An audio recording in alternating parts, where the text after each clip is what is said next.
Bonjour, bonjour, bienvenue dans Maths International, cette chaîne qui a conduit la facilité de l'histoire mathématique. Je suis Fatiha Benahia, professeure de mathématiques, et si je suis là, c'est pour partager avec vous mon savoir en maths. Donc mes chers élèves, aujourd'hui on a une nouvelle leçon qui a comme titre le calcul littéral pour les deuxièmes années collège. Donc si vous êtes intéressé pour le contenu de ma chaîne, n'oubliez pas de s'abonner et faire un petit like pour m'encourager à donner mieux. Merci. Donc, notre leçon commence par un petit rappel sur les signes devant une parenthèse. Donc, mes chers, dans une somme algébrique, les parenthèses précédées par un signe plus ne changent pas les signes de nombre situés dans la parenthèse. En revanche, celles précédées du signe moins changent les signes. Qu'est-ce que cela veut dire?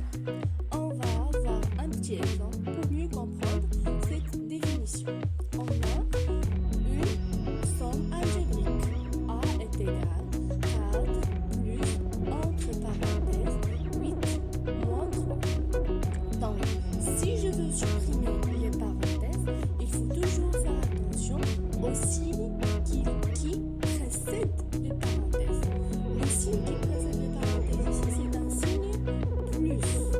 Donc, les nombres situés dans la parenthèse, ils ne vont pas changer de signe. Ils vont rester inchangeables. Donc, on a un signe plus. Donc, les nombres qui sont dans la parenthèse, ils ne vont pas être changés. Donc, A est égal à 4 plus 8 moins 3. Donc, je fais mon calcul. Normal, ça va être égal à 9. Un autre exemple, pour le cas que j'ai un signe moins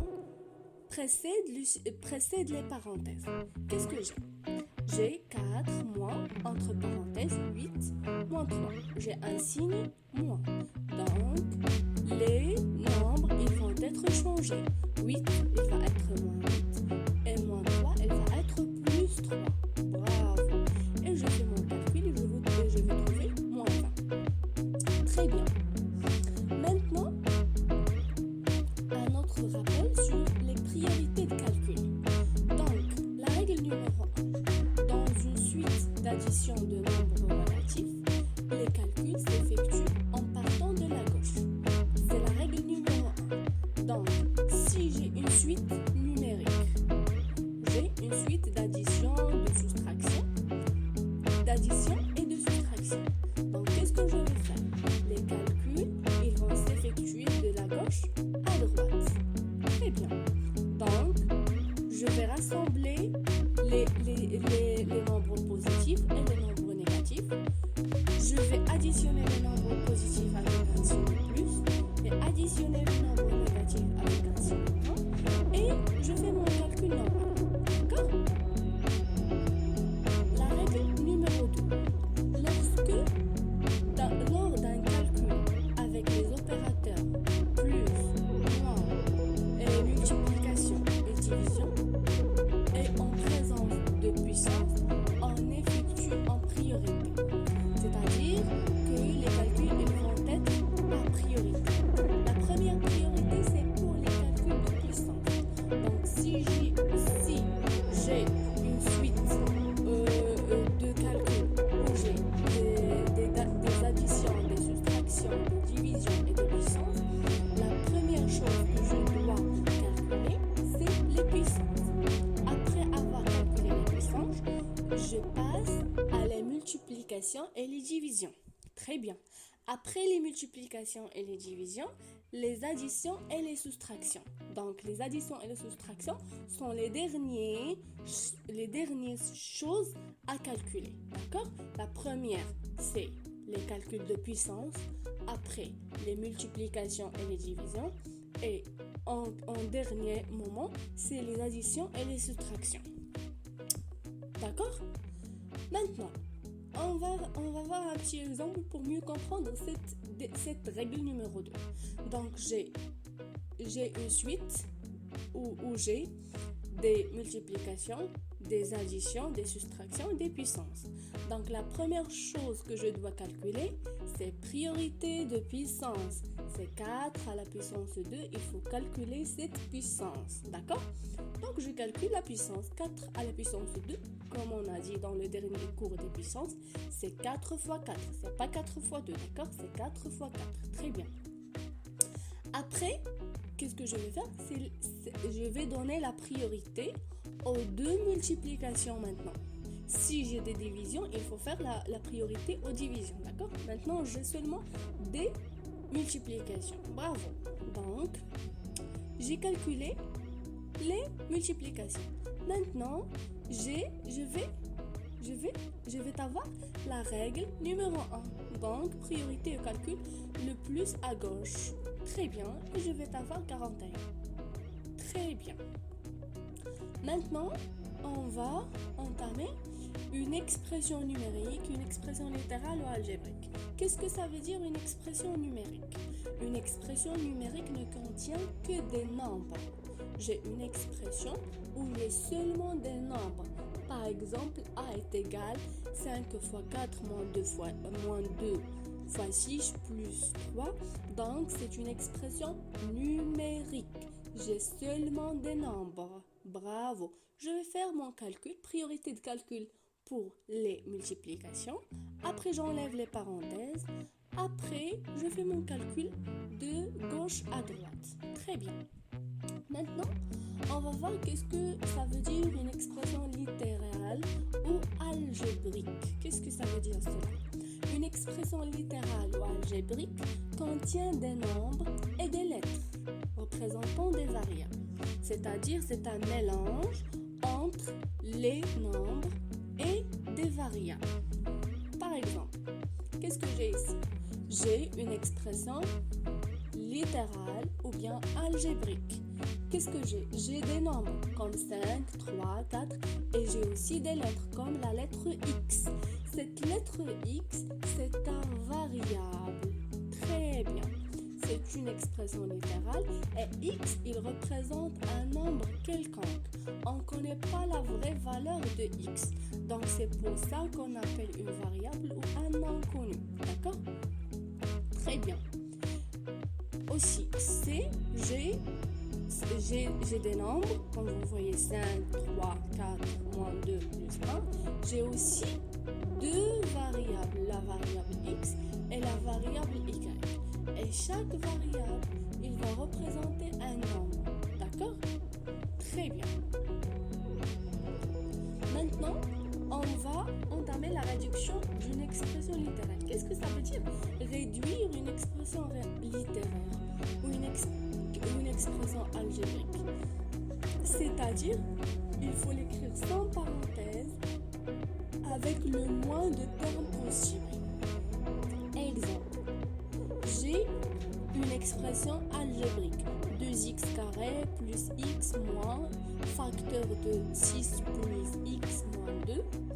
La première des choses qu'il faut faire, c'est il faut supprimer les parenthèses en faisant attention aux signes.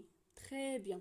Avant la parenthèse, qu'est-ce que j'ai? J'ai un signe moins. Donc, les nombres qui sont entre la parenthèse, ils vont changer de signe. Donc, 6, il va devenir moins 6.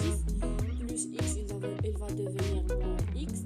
Et moins 2, il va être plus 2. Très bien. Après, il faut regrouper les termes en x carré et les termes en x et les constantes. Il faut regrouper parce que les x carrés sont différents des x et sont différents des constantes. Donc, il faut regrouper chaque terme selon un groupe. Il faut regrouper les x carrés, il faut regrouper les x, il faut regrouper les constantes. Et si j'ai par exemple des autres variables comme y carré ou bien y ou bien n'importe quelle autre variable, il faut toujours les regrouper par groupe. D'accord? Et après, on effectue notre calcul. Très bien. Maintenant, le développement d'une expression littérale. Pour développer, qu'est-ce que ça veut dire développer? Développer, c'est transformer un produit en une somme ou une différence. Par exemple, j'ai le type de développement simple. Pour tout nombre A, B et K, on a K facteur de A plus c'est k fois a plus k fois b. Regardez bien, j'ai développé le k. K fois a plus k fois b. Très bien. Donc j'ai un produit, je vais transformer en somme. Aussi, j'ai un produit et je vais transformer en différence.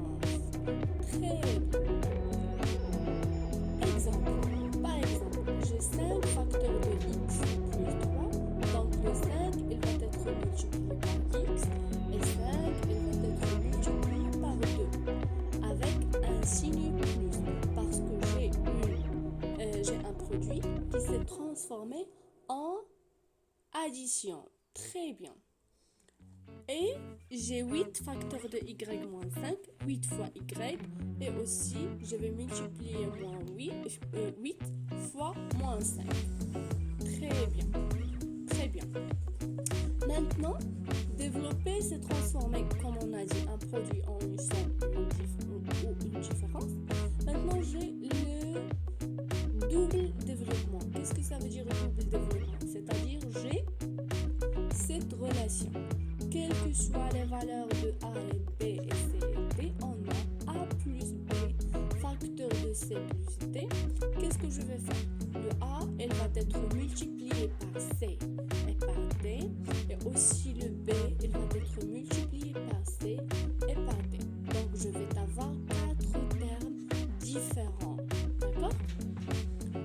Exemple.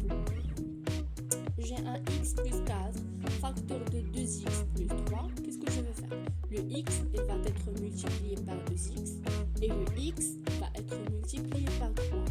Le 4 multiplié par 2x et le 4 multiplié par 3.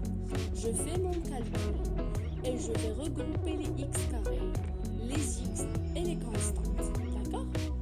On regroupe les termes en x carré, les termes en x et les constantes et je fais mon calcul. Très bien. Maintenant, on va aller à la factorisation d'une expression littérale. La factorisation, c'est le contraire du développement. Maintenant, factoriser, c'est transformer une somme ou une différence en un point. Qu'est-ce que ça veut dire? Pour tout nombre A et B et K en A, si j'ai une addition et j'ai un facteur commun, regardez bien, j'ai le K qui est un facteur commun. Donc K, c'est un facteur de A plus B. Donc j'ai une addition qui s'est transformée en produit. Et si j'ai une différence qui s'est transformée en produit. Très bien. Une somme et une différence, ils vont être transformés en un produit.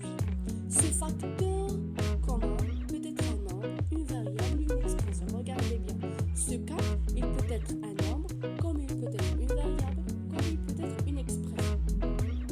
Le cas où j'ai le facteur commun peut être un nombre. Regardez bien. J'ai 3x plus 12. Je vais la simplifier. 3x c'est 3 fois x plus 3 fois 4. Donc le facteur commun c'est 3. Donc c'est un nombre. C'est 3 facteurs de x plus 4. 16 moins 2x. Qu'est-ce que ça veut dire 16? C'est 2 fois 8. Et 2x c'est moins 2 fois x. Donc le facteur commun c'est le nombre 2. Très bien. Le cas où j'ai un facteur commun qui peut être un variable. Regardez bien, 2x plus 3x. Il est clair que le facteur commun c'est x. Donc si j'enlève x, je vais y avoir pour le premier terme 2 et pour le deuxième terme, je vais avoir plus 3. Très bien. Ici, 3x carré. X carré, comme on sait très bien que x carré c'est x fois x. Très bien. Ici, donc le facteur commun, il va être x. La variable x. Donc si j'enlève x du premier terme, je vais y avoir 3x.